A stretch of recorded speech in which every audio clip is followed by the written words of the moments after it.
ਸੋਭਾ ਸਗਣ ਹਲਕੀ ਧੁੱਪ ਦੇ ਲਗਣ ਦੀ, ਸ਼ਾਂਤ ਹਵਾ ਦੇ ਵਗਣ ਦੀ, ਤਾਰਾ ਗਣ ਦੇ ਜਗਣ ਦੀ, ਸੋਭਾ ਤੇਰੇ ਸਗਣ ਦੀ। ਆਪ ਹੁਦਰੀਆਂ ਝੜੀਆਂ ਵਾਲੇ ਖਿੱਤੇ ਵਿੱਚ ਸੰਘਣੀਆਂ ਛਾਵਾਂ ਦੇ ਜੰਗਲ ਦਾ ਇੱਕ ਟੋਟਾ, ਜਿੱਥੇ ਤੋਤਿਆਂ ਦੀਆਂ ਭਿੱਜੀਆਂ ਆਵਾਜ਼ਾਂ ਦਾ ਰਾਜ਼ ਹੈ ਤੇ ਉੱਡਣੀਆਂ ਛਿਪਕਲੀਆਂ ਮੇਲਣਾ ਬਣ ਬਣ ਕੇ ਨਿਕਲਦੀਆਂ ਹਨ। ਮੇਰੀ ਗੱਲ ਉੱਥੋਂ ਸ਼ੁਰੂ ਹੁੰਦੀ ਹੈ। ਗੂੜੀ ਹਰੀ ਸਲਤਨਤ ਦੇ ਅਣਘੜ ਵਿਸਥਾਰੇ, ਅਤੋਲਵੀ ਮਿੱਟੀ ਦਾ ਗੜਗੱਜ, ਹੁਸਨ ਤੇ ਪ੍ਰਾਚੀਨ ਰੁੱਖਾਂ ਨਾਲ ਘਿਰੀਆਂ ਸੁਲਤਾਨ ਝੀਲਾਂ।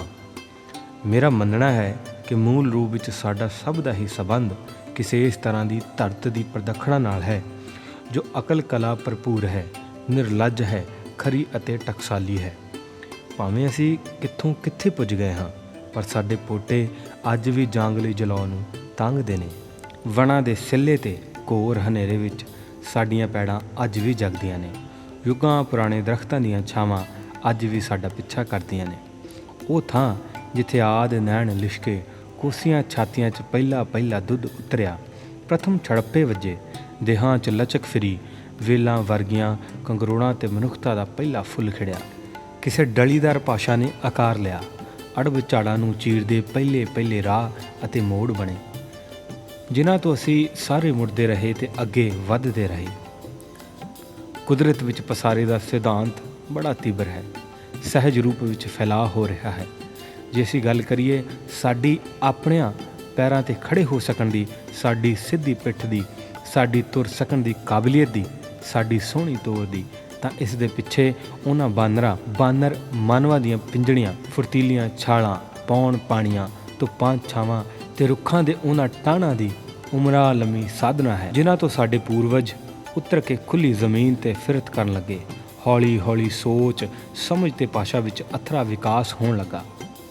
ਕਾਸ਼ਣੀ ਬਰੂਹਾਂ ਤੇ ਗੁਲਾਬੀ ਪਾਣੀ ਵਗ ਪਏ, ਸੁਰਮਈ ਹੱਦ ਉੱਤੇ ਲਾਲ ਦੀਵੇ ਜਗ ਪਏ, ਮੂੰਗੀਆਂ ਬਨੇਰਿਆਂ ਤੇ ਮੋਰ ਨੀਲੇ ਬਹਿ ਗਏ, ਗੁਲਾਨਾਰੀ ਕੰਧ ਤੇ ਬਦਾਮੀ ਫੁੱਲ ਪੈ ਗਏ। ਫਲਾਂ ਨੂੰ ਟੁੱਕਦੇ ਤਾਂ ਜ਼ਮੀਨ ਤੋਂ ਦਾਣੇ ਚੁਗਦੇ, ਕਿਸੇ ਪੰਛੀ ਅੰਦਰ ਕੋਈ ਬੀਜ ਲੰਘ ਗਿਆ। ਪੰਛੀ ਨੇ ਉਡਾਨ ਭਰੀ ਤੇ ਬੀਜ ਉਹਦੇ ਪੇਟ ਦੀਆਂ ਆਂਦਰਾਂ 'ਚ ਸਫ਼ਰ ਤੈਅ ਕਰਨ ਲੱਗਾ। ਮੀਲਾਂ ਬੱਧੀ ਉੱਡਦਾ ਹੋਇਆ ਪੰਛੀ ਹੁਣ ਕਿਸੇ ਹੋਰ ਧਰਤ ਟੁਕੜੇ ਉੱਤੋਂ ਦੀ ਲੰਘ ਰਿਹਾ ਸੀ।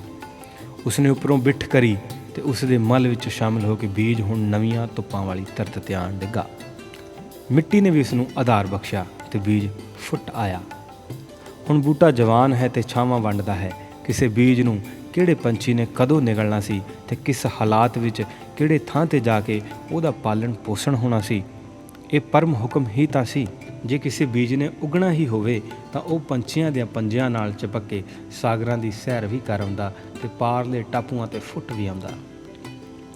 ਮਧੂ ਮੱਖੀਆਂ ਫੁੱਲਾਂ ਤੋਂ ਲੈਣ ਤਾਂ ਰਸ ਆਉਂਦੀਆਂ ਨੇ, ਪਰ ਉਹਨਾਂ ਨੂੰ ਕੀ ਪਤਾ ਕਿ ਕੁਦਰਤ ਉਹਨਾਂ ਦੇ ਮਾਧਿਅਮ ਰਾਹੀਂ ਪਰਾਗਣ ਦਾ ਵੱਡਾ ਕਾਰਜ ਵੀ ਕਰਵਾ ਰਹੀ ਹੈ। ਜਿਹੜੇ ਕਣਾਂ ਨੇ ਜਿੱਥੇ ਜਾਣਾ ਹੁੰਦਾ ਹੈ ਉੱਥੇ ਚਲਾ ਹੀ ਜਾਂਦਾ ਹੈ। ਕੁਦਰਤ ਅਤ ਮਹੀਨ, ਅਤ ਵਿਸ਼ਾਲ।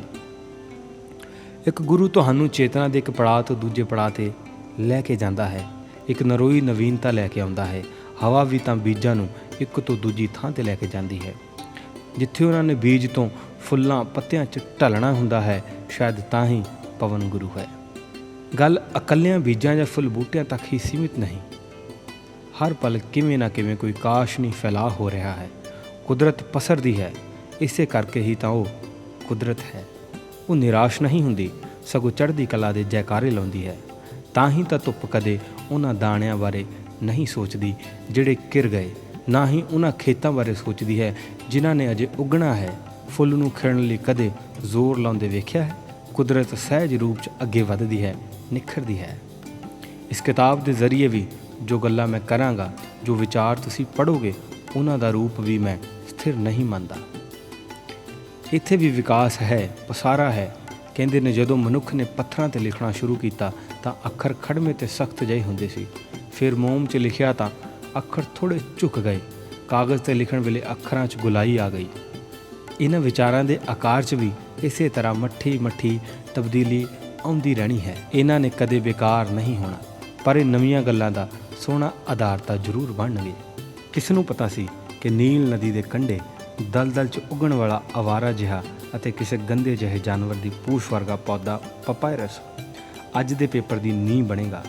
ਕੌਣ ਜਾਣਦਾ ਸੀ ਬਲਦ ਦੇ ਸਿੰਗਾਂ ਦਾ ਆਕਾਰ ਸਾਡੇ ਅੱਜ ਦੇ ਅੱਖਰ ਏ ਦੀ ਬਣਤਰ 'ਚ ਬਦਲ ਜਾਵੇਗਾ ਤੇ ਸੱਪ ਦੇ ਵਿੰਗ ਬਲੇਵੇਂ ਸਾਡਾ ਐਮ ਬਣ ਜਾਣਗੇ। ਰੁੱਖਾਂ ਦੇ ਤਣਿਆਂ, ਪਸ਼ੂਆਂ ਦੀਆਂ ਚਮੜੀਆਂ, ਮੋਮ ਅਤੇ ਪੱਥਰਾਂ ਦੀਆਂ ਕਿਤਾਬਾਂ ਤੋਂ ਅਸੀਂ ਕਿੰਡਲ ਤੱਕ ਪੁੱਜ ਗਏ ਹਾਂ। ਅੱਗੇ ਹੋਰ ਬੜਾ ਕੁਝ ਹੈ। ਕੁਰਾਨ ਪਹਿਲੀ ਵਾਰ ਭੇਡ ਦੀਆਂ ਮੋਢੇ ਦੀਆਂ ਹੱਡੀਆਂ ਤੋਂ ਬਣਾਈ ਇੱਕ ਤਖਤੀ 'ਤੇ ਲਿਖੀ ਗਈ ਸੀ। ਇਹ ਸਭ ਵਰਤਾਰੇ ਧੁੱਪ ਦੇ ਕਿਸੇ ਪੇਤਲੇ ਤੇ ਮਹੀਨ ਜਿਹੇ ਪਰਦੇ ਵਿੱਚ ਆਪ ਮੁਹਾਰੇ ਘਟਦੇ ਰਹਿੰਦੇ ਨੇ। ਕਿਸ ਚੀਜ਼ ਨੂੰ ਦੇਖੋਗੇ? ਮੈਂ ਤਾਂ ਚਲੋ ਮਾਨਵ ਨਿਰਮਿਤ ਅੱਖਰਾਂ ਦੀ ਗੱਲ ਕੀਤੀ ਹੈ। ਪਹਾੜ ਵੀ ਆਪਣੀ ਜਗ੍ਹਾ 'ਤੇ ਖੜੇ ਖੜੇ ਵੱਧਦੇ ਰਹਿੰਦੇ ਨੇ।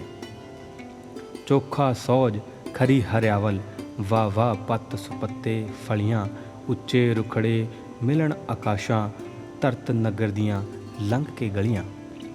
ਅਣਜਾਣ ਹਰਿਆਲੇ ਮੋੜਾਂ ਘੋੜਾਂ 'ਤੇ ਪਏ ਨਿੱਕੇ ਨਿੱਕੇ ਕੰਕਰਾਂ ਨੂੰ ਪਿਆਰ ਕਰਨਾ ਹਰ ਕਿਸੇ ਦੇ ਹਿੱਸੇ ਨਹੀਂ ਆਇਆ। ਕੱਕਿਆਂ ਰੇਤਿਆਂ ਤੇ ਘੁੱਗੀਆਂ ਕਬੂਤਰਾਂ ਦੀਆਂ ਆਲੀਸ਼ਾਨ ਪੈੜਾਂ ਹੀ ਸੁਹਿਰਦ ਲਿਪੀ ਦਾ ਗੀਤ ਵੀ ਹਰ ਕੋਈ ਨਹੀਂ ਪੜ੍ਹਦਾ।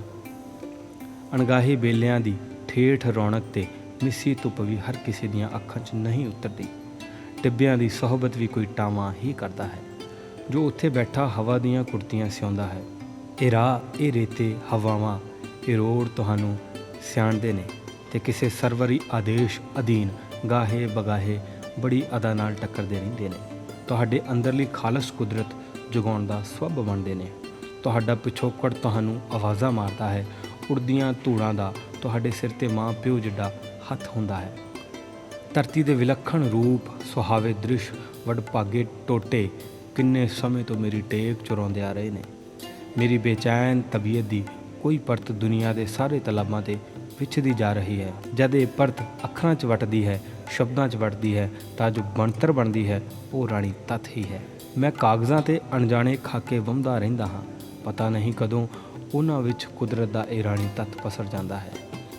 ਮੈਂ ਆਪਣੀ ਕਲਾ ਦੀ ਸਰਪ੍ਰਸਤੀ ਹੇਠ ਸਰਵੋਤਮ ਵਕਤ ਬਤੀਤ ਕਰਦਾ ਹਾਂ। ਖੁਦ ਆਪਣੀ ਕਲਾ ਦੀ ਇੱਕ ਕਲਾਕ੍ਰਿਤ ਬਣ ਕੇ। ਪਹਾੜੀ ਦਰਖਤਾਂ ਉੱਤੇ ਭਿੱਜੀ ਹੋਈ ਹਵਾ ਨੂੰ ਲਿਬਾਸ ਬਦਲਦਿਆਂ ਦੇਖ ਕੇ ਤਾਰੇ ਇੱਕ ਗੀਤ ਗਾਉਂਦੇ ਨੇ। ਮੈਂ ਉਸੇ ਗੀਤ ਦੀ ਤਰਜ ਸੁਣਨ ਖਾਤਰ ਵਾਦੀਆਂ ਵਿੱਚ ਭਟਕਣਾ ਚਾਹੁੰਦਾ ਹਾਂ। ਹੁਣ ਮੇਰਾ ਜੀਅ ਕਰਦਾ ਮੈਂ ਨਮਨ ਕਰਾਂ ਪੰਜਾਬੀ ਭਾਸ਼ਾ ਦੇ ਉਹਨਾਂ ਧਰਤੀ ਰੰਗੇ ਅੱਖਰਾਂ ਤੇ ਸਾਵਿਆਂ ਸ਼ਬਦਾਂ ਨੂੰ ਜੋ ਸਾਨੂੰ ਵਿਰਾਸਤ 'ਚ ਮਿਲੇ, ਜਿਨ੍ਹਾਂ ਨੂੰ ਪੜ੍ਹਦੇ, ਲਿਖਦੇ ਅਤੇ ਗਾਉਂਦੇ ਅਸੀਂ ਜਵਾਨ ਹੋਏ। ਮੈਂ ਸਿਰ ਝੁਕਾਉਂਦਾ ਹਾਂ ਪੰਜਾਬ ਦੇ ਉਸ ਸਾਹਿਤ ਨੂੰ ਜੋ ਹਰਿਆਂ ਬਿਰਖਾਂ ਛਾਵੇਂ ਪਲਿਆ ਤੇ ਨੀਲਿਆਂ ਪਾਣੀਆਂ 'ਤੇ ਤਰਦਾ ਰਿਹਾ। ਇਹਨਾਂ ਨੀਲੇ ਪਾਣੀਆਂ ਨੂੰ ਜਿਵੇਂ ਬਾਬੇ ਫਰੀਦ ਨੇ ਨਿਤਾਰਿਆ ਸੀ, ਬਾਬੇ ਕਬੀਰ ਨੇ ਪੁਣਿਆ ਸੀ। ਇੰਜ ਨਹੀਂ ਲੱਗਦਾ ਜਿਵੇਂ ਬਾਬਾ ਨਾਨਕ ਰੇਤੇ ਮਿੱਟੀ ਨਾਲ ਭਰੀਆਂ ਆਪਣੀਆਂ ਪਿੰਜਣੀਆਂ ਤੇ ਪੈਰਾਂ ਨੂੰ ਕਿਸੇ ਝਰਨੇ 'ਤੇ ਬੈਠਾ ਧੋ ਰਿਹਾ ਹੋਵੇ ਅਤੇ ਉੱਧਰ ਪੰਜਾਬੀ ਸਾਹਿਤ ਵਿੱਚ ਨਵੀਨਤਾ, ਸਹਿਜਤਾ ਤੇ ਸਹਜਤਾ ਪੱਬਾਂ ਭਾਰ ਹੋ ਰਹੀ ਹੋਵੇ। ਅਸੀਂ ਤਾਂ ਖੁੱਲ੍ਹੀਆਂ ਨਿਆਮਤਾਂ ਦੀ ਬਲੌਰੀ ਧਰਤ ਦੇਸ਼ ਪੰਜਾਬ ਦੇ ਵਸਨੀਕ ਹਾਂ, ਜਿੱਥੇ ਕਿਸਾਨਾਂ ਨੇ ਰੱਕੜ ਸਜਾ ਦਿੱਤੇ, ਖਾਈਆਂ ਖੱਪੇ ਪੂਰ ਦਿੱਤੇ, ਬਾਗਾਂ ਫੁਲਕਾਰੀਆਂ ਚਰਖਿਆਂ ਦੀ ਧਰਤੀ, ਆਰਿਆਂ ਤਵੀਆਂ ਚਰਖੀਆਂ ਦੀ ਧਰਤੀ, ਕਲਾ, ਮਿਹਨਤ, ਦਲੇਰੀ, ਕੁਰਬਾਨੀ ਹਰ ਪੱਖੋਂ ਅਮੀਰ। ਪੰਜਾਬ ਪੂਰੇ ਹਿੰਦੁਸਤਾਨ ਦਾ ਰਾਖਾ, ਵਿਸ਼ਵ ਸਾਹਿਤ ਦਾ ਮੰਗਲਾ ਚਰਨ ਵੇਦਾਂ ਦੇ ਰੂਪ ਵਿੱਚ ਇੱਥੋਂ ਦੇ ਦਰਿਆਵਾਂ ਦੇ ਕੰਢਿਆਂ 'ਤੇ ਸਮਾਧੀ ਲਈ ਬੈਠੇ ਮਹਾਨ ਰਿਸ਼ੀਆਂ ਦੇ ਦੈਵੀ ਕੰਠ 'ਚੋਂ ਗੂੰਜਿਆ ਸੀ। ਆਰੀਆ ਸੱਭਿਅਤਾ ਦੇ ਜਨਮ ਤੋਂ ਵੀ ਪਹਿਲਾਂ ਪੰਜਾਬ ਦੀ ਸੱਭਿਅਤਾ ਉੱਚਤਾ ਦੇ ਸਿਖਰ 'ਤੇ ਸੀ। ਹੜੱਪਾ ਦੀਆਂ ਖੁਦਾਈਆਂ ਬੋਲਦੀਆਂ ਨੇ। ਉਹ ਧਰਤੀ ਜਿੱਥੇ ਕਿੱਸਾ ਜਗਤ ਦਾ ਸ਼ਹਿਨਸ਼ਾਹ ਅਤੇ ਢਾਬਾਂ ਦੇ ਪਾਣੀਆਂ ਦਾ ਸੇਵਕ ਵਾਰਿਸ ਸ਼ਾਹ ਹੀਰ ਦੀਆਂ ਪੈੜਾਂ ਲੱਭਦਾ ਰਿਹਾ ਤੇ ਸੁਖਨ ਦੇ ਨਵਾਬੀ ਫੁੱਲ ਚੁਗਦਾ ਰਿਹਾ। ਵਧੇ ਫੁੱਲੇ ਪੰਜਾਬ ਦੇਸ ਪੰਜਾਬ ਦੇ ਹਿੱਸੇ ਆਈਆਂ, ਟੋਬੇ ਢਾਬ ਛੱਪੜ ਦਰਿਆਈਆਂ, ਟਿੱਬੇ ਜੰਡ ਕਿੱਕਰ ਹਰਿਆਈਆਂ, ਖੁੱਲੀਆਂ ਧੁੱਪਾਂ ਤੇ ਪੁਰਵਾਈਆਂ, ਖਿਚੜੀ ਕੱਚੇ ਦੁੱਧ ਮਲਾਈਆਂ, ਗੁੱਲੀਆਂ ਡੰਡੇ ਪੂਣ ਛਲਾਈਆਂ, ਗੜਵੇ ਛੰਨੇ ਕੌਲ ਕੜਾਈਆਂ, ਸਾਹਾ ਕੰਗਣਾ ਗਾਨਾ ਬਾਈਆਂ। ਬੇਸ਼ੱਕ ਇਸ ਕਿਤਾਬ ਨੂੰ ਮੈਂ ਕੋਈ ਵੱਡੀ ਮੱਲ ਜਾਂ ਪ੍ਰਾਪਤੀ ਨਹੀਂ ਸਮਝਦਾ, ਪਰ ਇਸ ਦੇ ਜ਼ਰੀਏ ਮੈਂ ਕੁਝ ਭੁੱਲੇ ਵਿਸਰੇ ਤੇ ਅਖੌਤੀ ਆਧੁਨਿਕਤਾ ਦੀ ਗਰਦ 'ਚ ਲਟਕਦੇ ਰੰਗਾਂ ਨੂੰ ਚੁਗਿਆ ਹੈ। ਇਸ ਕਿਤਾਬ ਦਾ ਹਰ ਇੱਕ ਵਰਕਾ ਉਸ ਧੁੱਪ ਨੂੰ ਸਮਰਪਿਤ ਹੈ ਜਿਹੜੀ ਸਾਡੇ ਵਿਹੜਿਆਂ 'ਚ ਉੱਡ ਗਈ। ਮੈਨੂੰ ਜਿੱਥੇ ਵੀ ਇਸ ਧੁੱਪ ਦੀ ਝਾਲਰ ਦਿਖਾਈ ਦਿੱਤੀ, ਮੈਂ ਉਸ ਨੂੰ ਛੂਹਣ ਲਈ ਦੌੜਿਆ। ਮੈਂ ਇਉਂ ਵੀ ਕਹਿ ਸਕਦਾ ਹਾਂ ਕਿ ਇਸ ਕਿਤਾਬ ਰਾਹੀਂ ਮੈਂ ਕੋਈ ਪਗਡੰਡੀ ਜਿਹੀ ਲੱਭੀ ਹੈ ਜਿਹੜੀ ਮੈਨੂੰ ਉਸ ਆਜ਼ਾਦ ਕਿਤਾਬ ਵੱਲ ਲੈ ਜਾਣਾ ਚਾਹ ਰਹੀ ਹੈ, ਜਿਸ ਨੂੰ ਲਿਖਣ ਲਈ ਮੇਰੇ ਮਨ ਵਿੱਚ ਕੋਈ ਪੰਛੀ ਲਗਾਤਾਰ ਛਟਪਟਾ ਰਿਹਾ ਹੈ, ਤੀਲੇ ਇਕੱਠੇ ਕਰ ਰਿਹਾ ਹੈ। ਮੈਨੂੰ ਜ਼ਰੂਰ ਇਸ ਗੱਲ ਦਾ ਪਤਾ ਹੋਣਾ ਚਾਹੀਦਾ ਹੈ ਕਿ ਪਾਣੀ 'ਤੇ ਤੁਰਨਾ ਸਿੱਖਣ ਤੋਂ ਪਹਿਲਾਂ ਪਾਣੀ ਵਿੱਚ ਤਰਨਾ ਤਾਂ ਆਉਂਦਾ ਹੋਵੇ। ਮੈਂ ਅਜੇ ਪਤਣਾ 'ਤੇ ਬੈਠਣ ਦਾ ਗੁਰ ਸਿੱਖ ਰਿਹਾ ਹਾਂ। ਮੈਂ ਦਾਅਵਾ ਕਰਦਾ ਹਾਂ ਕਿ ਪੰਜਾਬੀ ਵਿੱਚ ਬਹੁਤ ਕੁਝ ਲਿਖਿਆ ਜਾਣਾ ਹੈ ਜੋ ਧਰਤੀ ਦੀ ਹਰ ਹਨੇਰੀ ਖੁੱਡ ਤੱਕ ਪੜੇਗਾ। ਮੈਂ ਖੁਸ਼ ਵੀ ਹਾਂ ਕਿ ਲਿਖਣ ਨੂੰ ਬੜਾ ਕੁਝ ਹੈ ਅਤੇ ਦੁਹਾਈ ਵੀ ਦਿੰਦਾ ਹਾਂ ਕਿ ਸਾਹਿਤ ਨੂੰ ਜਾਂ ਕਵਿਤਾ ਨੂੰ ਮਹਿਜ਼ ਆਮ ਮਾਨਵੀ ਰਿਸ਼ਤਿਆਂ, ਸਾਕੀਆਂ ਪੈਮਾਨਿਆਂ, ਨਿੱਜੀ ਜਿਹੇ ਦੁੱਖਾਂ, ਬੇਵਫਾਈਆਂ ਤੱਕ ਹੀ ਨਾ ਸੀਮਿਤ ਰੱਖਿਆ ਜਾਵੇ। ਹਾਂ, ਸਾਹਿਤ ਨੂੰ ਜਾਂ ਭਾਸ਼ਾ ਨੂੰ ਕਿਸੇ ਸੇਵਾ ਦੀ ਲੋੜ ਨਹੀਂ ਹੁੰਦੀ, ਸੇਵਾ ਬਿਮਾਰਾਂ ਦੀ ਹੁੰਦੀ ਹੈ। ਪੰਜਾਬੀ ਭਾਸ਼ਾ ਅਤੇ ਸਾਹਿਤ ਨੇ ਸਦਾ ਨਰੋਏ ਰਹਿਣਾ ਹੈ।